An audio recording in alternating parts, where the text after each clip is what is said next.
Assalamualaikum. So secara officialnya Proton dah umum design terkini untuk version baru Proton X50. Tapi di belakang saya ni yang spek yang lama yang digambar saya attach tu, itu yang design terbaru lah untuk Proton X50 facelift. Kita nak cerita sikit apa pembaharuan dan perbezaan berbanding spek yang lama ni. Jom kita tengok dulu dari segi design bahagian hadapan. Sebenarnya kalau tengok bumper, lampu, grill memang totally baru. Okay, dia bukan yang lama dia tukar, tak dia bagi terus version baru.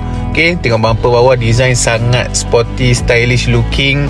Dan dia punya lampu headlamp dia kalau sebelum ni agak besar, yang sekarang ni mata sepet sikit. Nampak ganas kat situ. Dan dia punya grill design baru. Dia punya pattern tu sulaman songket. Dia punya nama grill tu, design dia tu, corak dia tu.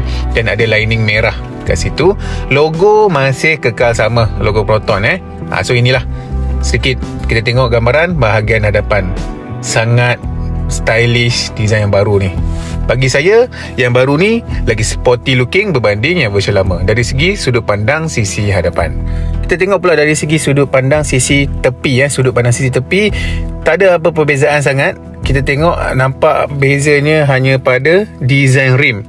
Saiz rim masih sama, yang full spec 18 inci, cuma design dia ada baru sikit lah. Okay, bagi pendapat saya design rim yang version lama pun cantik, yang version baru pun cantik. Okay, so design rim baru. Ini bahagian tepi. Untuk bahagian belakang kita boleh lihat, first kita tengok pada lampu belakang lah. Sebelum ni dia lampu kiri kanan, konsep dia. Yang version baru dia tiru macam Proton S70. Spek atas dapat lampu panjang terus, kiri kanan bersambung. Boleh tengok cantik kan. Alright, di bahagian bawah design bumper bawah ada sedikit pembaharuan lah. Tak banyak. Masih datang dengan konsep quad exhaust, 4 exhaust. Dan untuk yang full spec Proton X50 baru ni, dia bagi spoiler yang sporty looking punya, lagi besar. Kalau tengok version lama punya Proton X50 biasa punya, ramai pengguna dia akan tukar, upgrade, modified, pasang spoiler yang nampak sporty macam ni lah, yang ada logo S ni. Untuk yang version baru full spec dapat terus design yang macam ni, spoiler. Tapi lower spec tak dapat. Kita tengok pula dari segi design dalaman.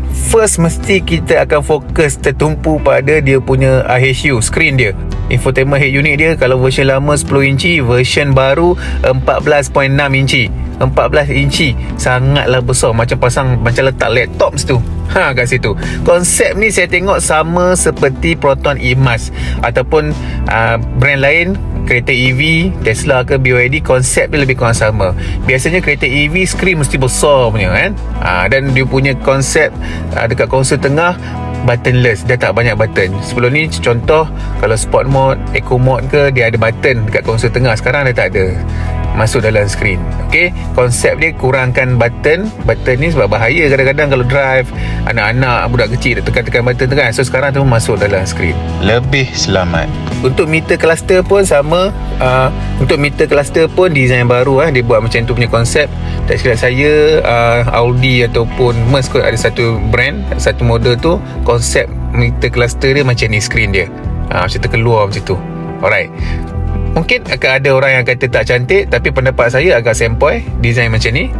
Untuk design seat masih sama, menggunakan seat yang design yang sama seperti version lama punya Proton X50, cuma dia punya lining merah. Version lama dia ada decoration lining merah. Version baru dia bukan warna merah, dia warna maroon. Dan keluasan kabin dalam masih sama. Tiada perubahan. Keluasan dia sama, cuma bentuk ataupun design je baru. Proton X50 version terbaru ni didatang dengan 3 pilihan spek sahaja, iaitu executive, premium dan juga flagship. Version lama dia ada 4, lower spec standard. Yang version baru lower spec executive. So itu serba sedikit perbezaan untuk Proton X50 version lama dan juga version baru.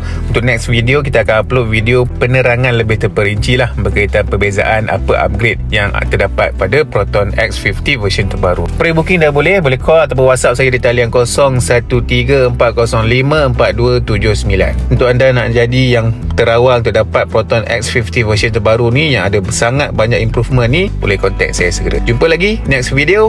Assalamualaikum.